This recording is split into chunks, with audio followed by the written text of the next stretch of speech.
8 400 400 400। जी हाँ, याद कर लीजिए व्हाट्सएप नंबर, क्योंकि अब चाहे आपका मैथ्स का सवाल हो या फिजिक्स केमिस्ट्री बायोलॉजी का, आपके हर डाउट, हर क्वेश्चन का मिलेगा तुरंत वीडियो सोल्यूशन, वो भी सीधा आपके व्हाट्सएप पर।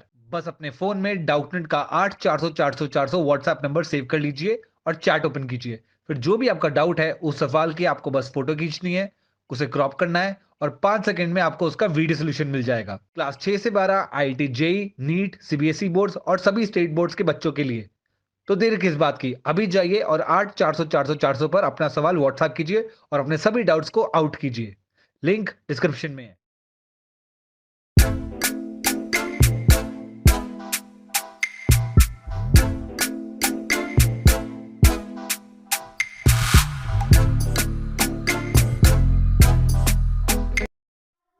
नमस्कार विद्यार्थियों, कैसे हैं आप। आइए हमारे इस YouTube channel online classes by S L Jat पर आपका स्वागत है। विद्यार्थियों, आज की जो हमारी क्लास है वह है प्रखर कार्य पुस्तिका गणित कक्षा 8 के अंतर्गत समग्र आकलन भाग 2। आज की क्लास में हम समग्र आकलन भाग 2 को हल करेंगे, जो पेज नंबर 65 एवं 66 पर है। आइए शुरू करते हैं। समग्र आकलन भाग 2। इसमें पहला सवाल है, नीचे दी गई संख्याओं को विस्तारित रूप में लिखें। जो संख्या दे रखी है हमें इन्हें विस्तारित रूप में लिखना है। क है इकाई, दहाई, सैकड़ा, हजार, 10,000, लाख, 5,00,000, 50,000, 67।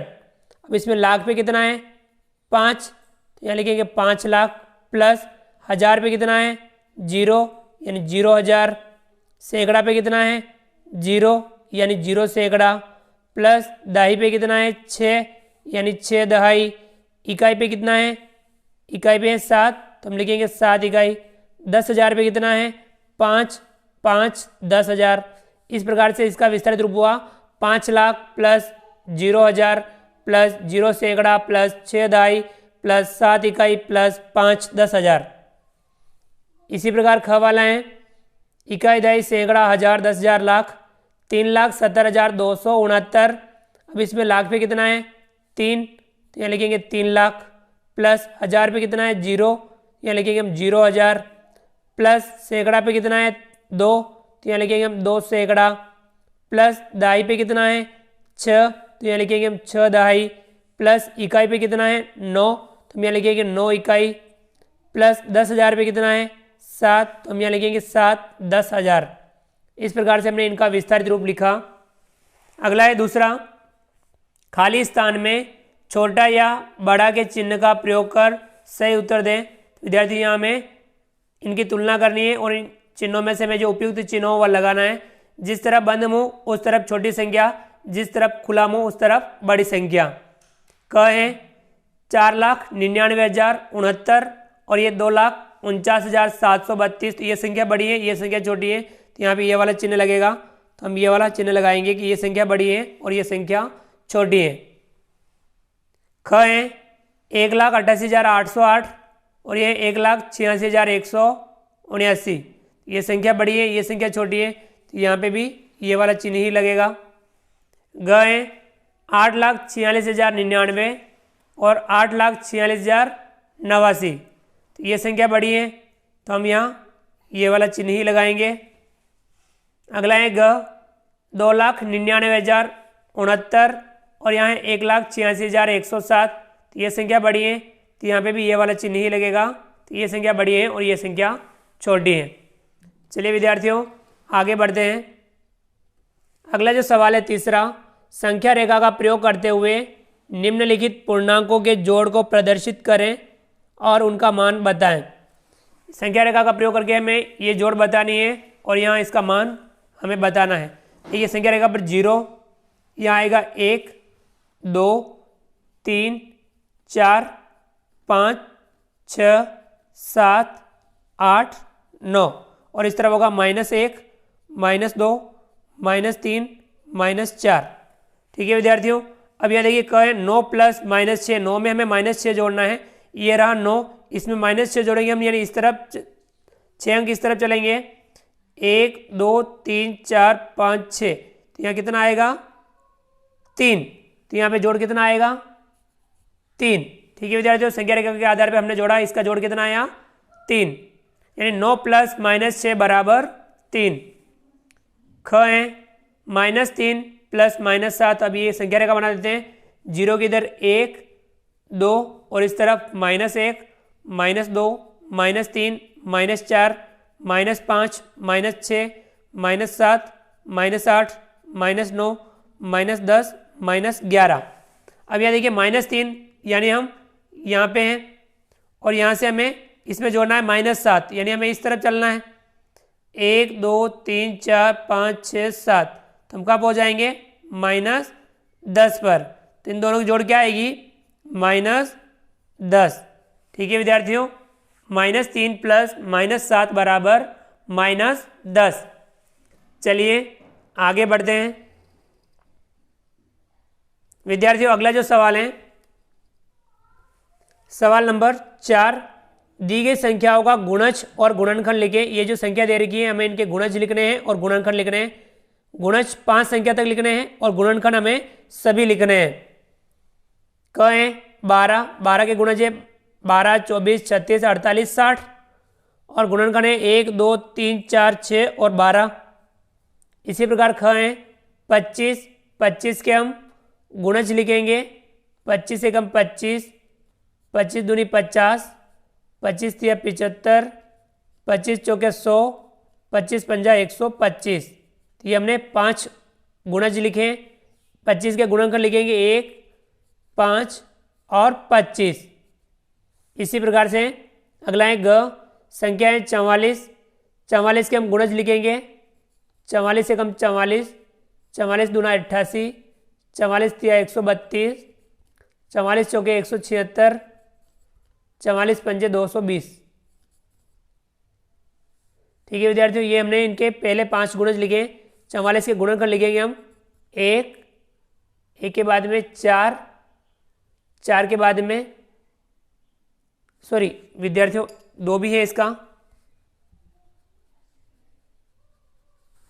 1 के बाद में 2 के बाद में 4 के बाद में 11 के बाद 22 और 22 के बाद 44। तो यानी 1 2 4 11 22 और 44 इसके गुणनखंड है। अगला सवाल है 5वां। रिक्त स्थान की पूर्ति करें। हमें यहाँ रिक्त स्थान की पूर्ति करनी है। कहें हम किस संख्या का गुणा 100 से करें तो हमें 48.170 प्राप्त हो। तो विद्यार्थियों यहाँ आएगा 0.48170। 0.48170 का गुणा हम 100 से करेंगे तो हमें 48.170 प्राप्त होगा। ख है 117.48 में हम किसका भाग दें तो हमें 11.748 प्राप्त हो। तो यहाँ हम 10 का भाग देंगे तो हमें 11.748 प्राप्त हो जाएगा। अगला है ग। हम किस संख्या में 10 का भाग दें कि हमें 14.4 प्राप्त हो। तो हम यहाँ 144 में 10 का भाग देंगे तो हमें 14.4 प्राप्त हो गए। यहाँ हम 144 लिखेंगे। अगला है ग। किस संख्या का गुणा 100 से करें कि हमें 61.368 प्राप्त हो। तो विद्यार्थियों यहाँ पे हम 0.61368 इसका गुणा 100 से करेंगे तो हमें 61.368 प्राप्त होगा। चलिए विद्यार्थियों आगे बढ़ते हैं। अगला जो सवाल है सवाल नंबर 6 हल कीजिए। इसमें पहला है 18, 24 और 30 का लघुत्तम समापवर्त्य ज्ञात करें। हमें इसका लस ज्ञात करना है। तो हम यहाँ 18, 24 और 30 लिखेंगे। अब इसमें हम सबसे पहले 2 का भाग देंगे जो तीनों में जा रहा है। 2 नम 18, 12 में देंगे 24 में देंगे 12 और 30 में देंगे 15 बार। फिर वापस 2 का भाग 12 में जा रहा है तो हम 2 का भाग 12 में देंगे। 9 में नहीं जा रहा है तो 9 का 9, 12 में 6 बार, 15 में नहीं जाएगा, 15 का 15। वापस 2 का भाग 6 में जा रहा है, 9 में नहीं जाएगा, 6 में 2 तिया 6 और 15 में नहीं जा रहा है, 15 का 15। अब हम 3 का भाग देंगे, तीनों में जा रहा है, 3 तिया 9, 3 एकम 3, 3 पंजे 15। फिर 3 का भाग जाएगा, 3 एकम 3 और ये 5 का 5। फिर 5 का भाग जाएगा, 5 एकम 5 तो इस प्रकार से ये इसके अभाज्य गुणनखंड हमने किए, इन सभी में इनका भाग दिया, अभाज्य संख्याओं का भाग दिया। अब हमें इसका लघुत्तम समापवर्तक ज्ञात करना है, तो इन सभी को गुणा कर लेंगे हम। 2 गुणा 2 गुणा 2 गुणा 3 गुणा 3 गुणा 5। अब हम ये गुणा आपस में कर लेंगे। 2 दूनी 4, 4 दूनी 8, 5 तिया 15, 15 तिया 45, 45 का हम 8 से गुणा करेंगे तो कितना प्राप्त होगा? 360। तो यहाँ कितना आएगा? 360, यानी 18, 24 और 30 का लघुत्तम समापवर्तक कितना होगा? 360। ठीक है विद्यार्थियों, ये था छठा सवाल। चलिए आगे बढ़ते हैं और हल करते हैं इसका अगला सवाल।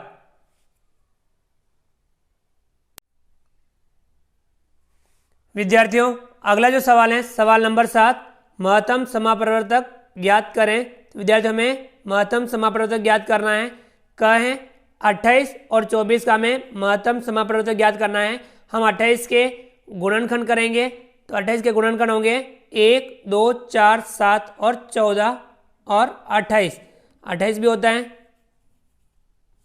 इसी प्रकार से 24 के गुणनखंड करेंगे हम 1, 2, 3, 4, 6, 8, 12 और 24।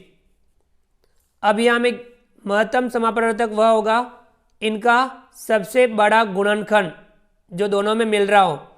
तो दोनों में मिलने वाला सबसे बड़ा गुणनखंड कौन सा है? 4। ठीक है विद्यार्थियों, सबसे बड़ा गुणनखंड जो दोनों में मिल रहा है वह है 4। तो इनका महत्तम समापवर्तक कितना होगा? 4। ठीक है विद्यार्थियों, दूसरा है ख, हम 35 और 21 का महत्तम समापवर्तक ज्ञात करना है। तो हम 35 के गुणनखंड बताएंगे 1, 5, 7 और 35। इसी प्रकार से 21 के गुणनखंड 1, 3, 7 और 21। अब इनमें से सबसे बड़ा गुणनखंड जो दोनों में मिल रहा हो, सारे गुणनखंड 7 है, तो इनका महत्तम समापवर्तक कितना होगा? 7। तो विद्यार्थियों एक तरीका तो है ये, एक दूसरा तरीका और भी है जिसके माध्यम से हम अभाज्य गुणनखंड के माध्यम से हम महत्तम समापवर्तक ज्ञात कर सकते हैं। वो भी हम सीख लेते हैं अलग पेज पर। जैसे हम 28 और 24 का ज्ञात करें तो हमें 28 का अभाज्य गुणनखंड और 24 का अभाज्य गुणनखंड करना होगा।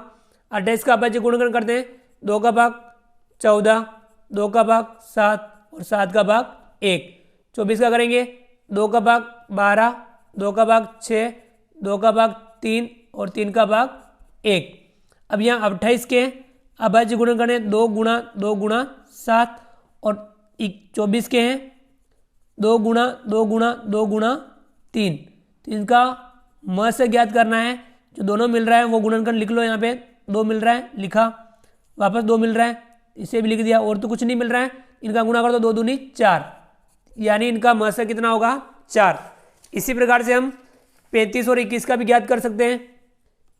35 इसके अभाज्य गुणनखंड करेंगे और 21 इसके भी अभाज्य गुणनखंड करेंगे। इसमें 5 का भाग जा रहा है 5 और 7 35 और 7 का भाग जाएगा 1 बार, इसमें 3 का 7 बार और 7 का 1 बार, यानी 35 के क्या है? 5 गुणा 7 और 21 का कितना आया? 3 गुणा 7। तो इनका म से ज्ञात करेंगे, दोनों में जो मिल रहा है 7 वो हम लिख देंगे 1 बार, तो इसका म से कितना आया? 7। तो हम इस प्रकार से भी इनका म से ज्ञात कर सकते हैं। ठीक है विद्यार्थियों, ये था सवाल नंबर 7। अगला सवाल है सवाल नंबर 8। नीचे दिए गए प्रश्नों को हल करें। ये जो प्रश्न दे रखे हैं हमें इन्हें हल करना है। कहें 4 + 3 गुणा 2, हम ये कोष्टक का काम पहले करेंगे। 3 का गुणा 2 से करेंगे 3 दूनी 6, 6 में 4 जोड़ेंगे 6 और 4 10। तो यहाँ कितना आएगा? 10।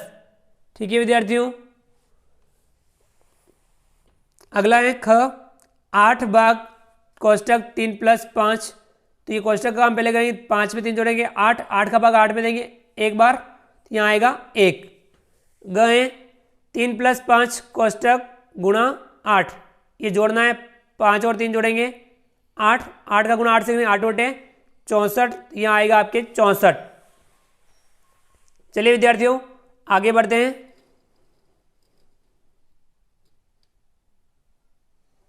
विद्यार्थियों अगला जो सवाल है सवाल नंबर 9। नीचे दी गई मिश्रित भिन्नों को दशमलव के रूप में लिखें। ये जो मिश्रित भिन्न दे रखी हैं हमें इन्हें दशमलव के रूप में लिखना है। कहें 9 से ही 5/10, इसके दशमलव में लिखेंगे 9.5, 9.5। कहें 2 से ही 7/100, इसे हम दशमलव में लिखेंगे 2.07। अगला है ग, 9 से ही 8/1000, इसे दशमलव में लिखेंगे 9.008। अगला है ग, 3 से ही 4/10, इसे दशमलव में लिखेंगे 3.4। ठीक है विद्यार्थियों, ये था 9वां सवाल। अगला सवाल है 10वां। निम्न में से प्रत्येक को दशमलव रूप में लिखें। इन्हें भी हमें दशमलव के रूप में लिखना है। तो 32 + 2/10 + 5/100, ये दशांश और ये शतांश, तो 32.25 क्या होगा? 32.25।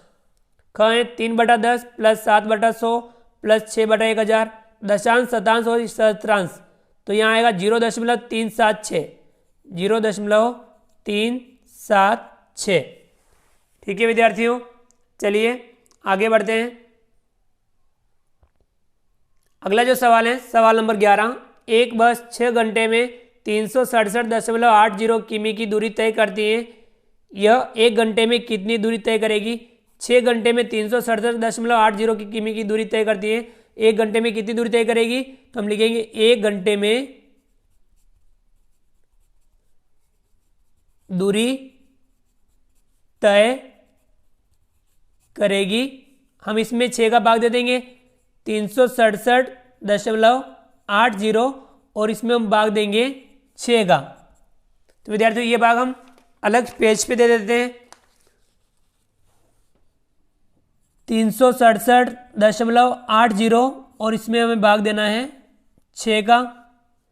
6 छंग 36, 36 में 36 घटाएंगे 0, ऊपर से उतारा 7, 6 का भाग 7 में देंगे, 6 कम 6, 7 में 6 घटाएंगे तो बचेगा 1। अब यहाँ अगला अंक उतारना है, उससे पहले दशमलव है तो दशमलव को हम यहाँ लिख देंगे और ये 8 हम यहाँ उतार देंगे। 6 का भाग 18 में, 6 तिया 18, 6 तिया 18, 18 में से 18 घटाएंगे 0 और ऊपर से उतारेंगे 0, भाग देंगे 0 बार, यानी कितना है 61.30। तो हम यहाँ लिख देंगे 61.30 और ये किस में है? किमी में, तो हम यहाँ लिख देंगे किमी, यानी 61.30 किमी दूरी तय करेगी 1 घंटे में और ये हो जाएगा इसका आंसर। ठीक है विद्यार्थियों, ये था सवाल नंबर 11। तो इस प्रकार से हमने आज की क्लास में समग्र आकलन भाग 2 के अंतर्गत हमने इसे हल किया। तो विद्यार्थियों आप हमारे इस वीडियो को लाइक कीजिए, चैनल पर नए हो और अभी तक चैनल को सब्सक्राइब नहीं किया हो तो नीचे दिए गए लाल रंग के सब्सक्राइब बटन को दबा करके हमारे इस YouTube channel online classes by SL Jat को सब्सक्राइब कीजिए। बेल आइकन ऑल नोटिफिकेशन के लिए दबाइए ताकि आप तक हमारे लेटेस्ट वीडियो सबसे पहले पहुंच पाएँ। आप अधिक से अधिक विद्यार्थियों मित्रों तक हमारे वीडियो शेयर जरूर कीजिए और नीचे दिए गए कमेंट्स बॉक्स में कमेंट्स करके बताइए कि आपको ये हमारा वीडियो कैसा लगा। तो फ्रेंड्स मिलते हैं अगली क्लास में नए वीडियो नए कंटेंट के साथ में। तब तक के लिए थैंक यू, धन्यवाद, जय हिंद, जय भारत। आपका दिन शुभ रहे। Thank you.